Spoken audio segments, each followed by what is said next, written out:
Jessica et Tristan font régulièrement des rondes de surveillance dans le parc de la rivière de Dimbéa. Durant l'été, le risque feu est important et le niveau des cours d'eau, lui, est très bas.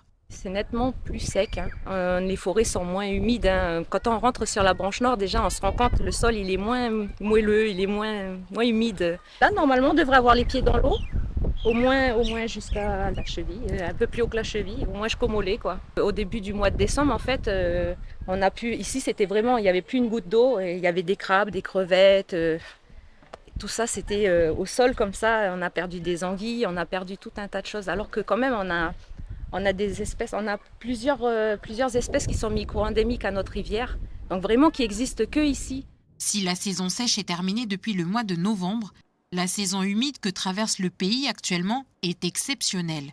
Bien qu'on soit rentré dans la saison humide, on connaît un fort déficit de pluie avec un bimestre, on peut dire ça, un novembre-décembre le plus sec qu'on ait jamais connu depuis qu'on fait des mesures.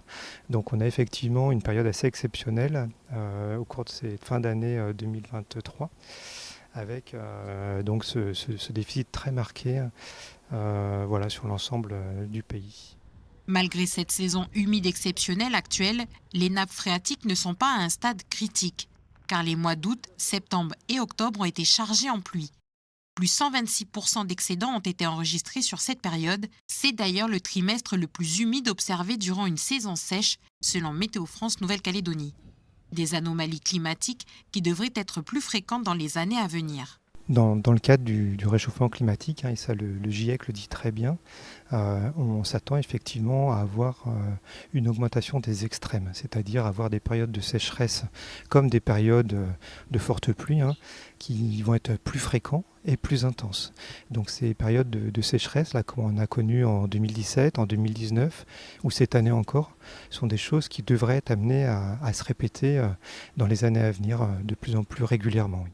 Le pays est actuellement au plus fort du phénomène El Niño. Il devrait progressivement se décliner dans les prochains jours jusqu'au mois d'avril.